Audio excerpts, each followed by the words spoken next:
Türkmenistan Russiýa iýerýän azyk önümleriniň eksportyny tas 2 hisse artdyrdy diýip Russiýanyň Aşgabatdaky ilçisi mälim etdi. Bu barada ýarym resmi türkmen nesiri 20 fevralda habar berdi. Bu Azatlyň habarçylarynyň türkmen häkimetleriniň telekeçilere ýurtda öndürilen bakça önümlerini Russiýa iýermäge mejbur edip başlandygy baradaky maglumatlaryny tasdik edýär. Galy berse-de bu Türkmenistanda eýýäm ençim ýyl bäri dowam edýän ykdysady krizisiň arasynda raýatlaryň ýiti adyk etmezçiliginden kösenýän döwrüne gabat gelýär.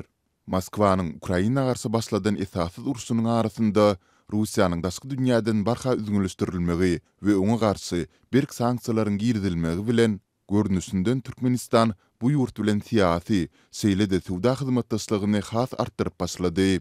Russiýanyň Aşgabatdaky ilçisi Aleksandr Blahinin sözlerine görä, Türkmenistan Russiýa eksport edýän tekstil serişdelerini 50%, azyk önümlerini hem 90% artdyrypdyr.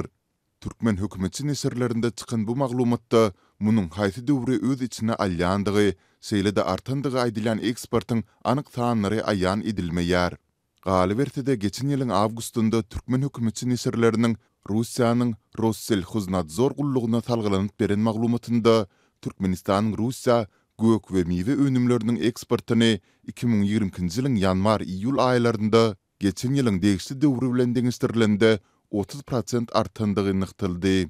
Bellemeli ýeri Azatlyk Moskwanyň geçen ýylyň 24 fevralynda Ukraina çözümüniň izi bilen Türkmen häkimetleriniň telekeçileri azyk bakça önümlerini Russiýa iýermäge mejbur edip başlandygyny ençeme tapgyr habar beripdi. 2020-nji ýylyň martyndan başlap Türkmen häkimetleri potrotçy telekeçilere Russiýa gök bakça önümleriniň iri we ownuk şahly mallaryň, towuk etleriniň, şeýle-de beýlik azyklaryň eksportynyň artdyryljakdygyny dilden duýdurup başladylar. Marda häkimetler potrotçylar bilen ýygnak geçirip indi azyk bilen bagly näme öndürilse olaryň aglabatynyň orsiýada iýeriljakdygyny aýtdylar. Olar esasanam hem şeker şuwundurunyň önümçiligine üns berilmelidigini duýdurdylar. Resmiler bize Russiýada şeker gytçylygy başlandy, et önümleri hem yetmezçilik edýär, hatda tekstil önümlerimiziň hem Russiýa iýerilmegi mümkin diýip aýtdylar. Dip marly telekeçileriň biri geçen ýylyň martynda gurrun beripdi.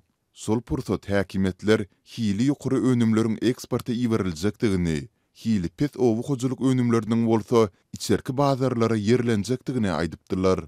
Yerli potrotçylar sonda öz ýurtlarynda dowam edýän ykdysady krizisiň arasynda indi Russiýany eklemek bize galdymy diýip nägileliklerini hem beýan edipdiler. Munyň izi bilen ýurtda onsuz hem ýiti gytçylygy saklanyp galýan azyk we bakça önümleriniň yetmezçiligi we gymmatçylygy hasym güýçlendi.